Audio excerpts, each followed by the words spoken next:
Welcome back, and in this video we're going to test out the Aileron servos, and in subsequent videos we're going to test all the servos.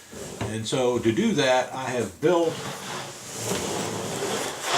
a box that has the 5 servos in it.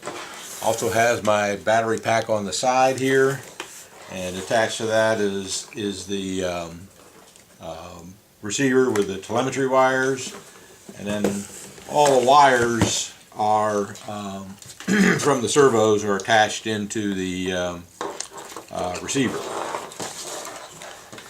So this is the exact setup as it will go into the airplane. Even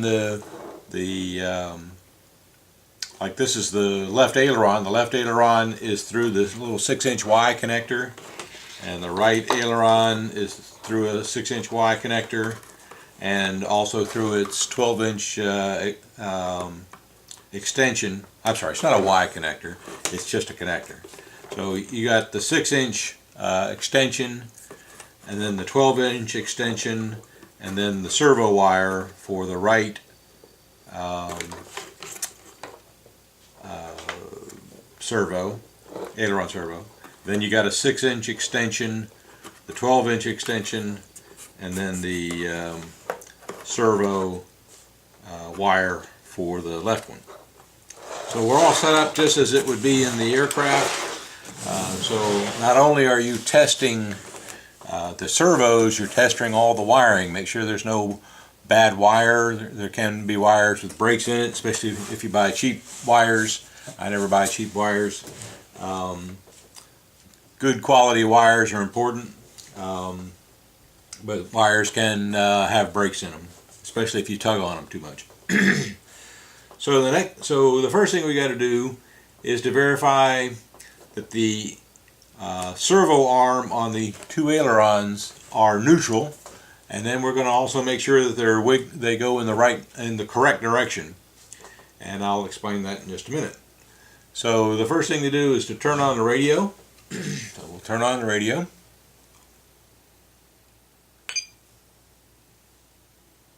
Okay, up and working. Then we're going to turn on the receiver with the switch. And things are glowing. Everything's glowing properly. Even the little satellite antenna is glowing. And so I'm just going to 4.4 volts. Light pack 4.4 volts. Ignore that. The battery does need to be charged. So the things are working, and now we got to make sure that they're working properly. So with the ailerons, I have get this a little closer. I have on the left aileron here a push rod with a Z-bend in it, and when you make a right turn, you have to figure out which way the push rod should go. Okay, so when you make a right turn, what happens to the left aileron? In a right turn, the left aileron should go down, and that will lift the left wing, making it turn right. So this servo should go down. Now remember that this is sitting like this. Okay. It actually is, if this is the top, if you're looking at the top of the airplane, then that servo is sitting upside down with the arm out toward the tip. Okay. So I want this servo to go down, and for it to go down, what needs to happen? That servo arm needs to go away from the servo horn here. I'm going to make a right turn, and you can see that it's going in the proper direction. Okay. So what I've done is I'll turn this back around now. Okay.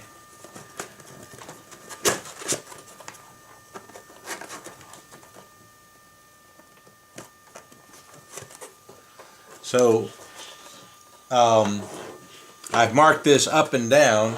So if I move the, here we go, the radio, if I move the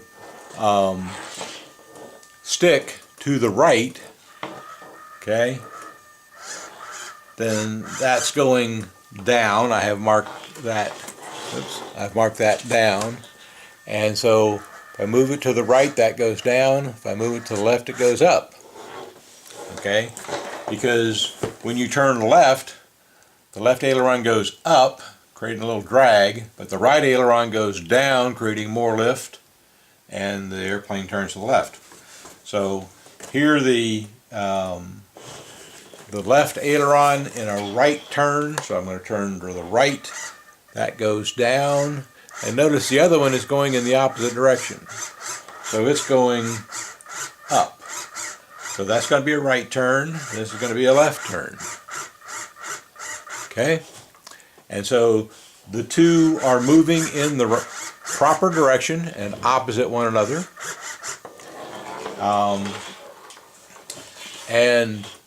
So we don't have to reverse any servos. That's good. If we have to reverse the servos, I'll show you how you do that.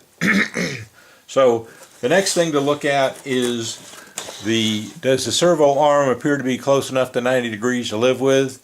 And the right one looks good, the left one looks good, and so I'm going to say that the ailerons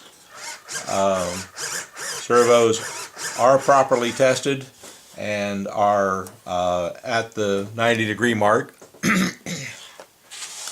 Remember, when these are centered and everything is good, we'll use this clevis here to make sure that the aileron physically is centered in the wing. Okay, so that's how you test the ailerons.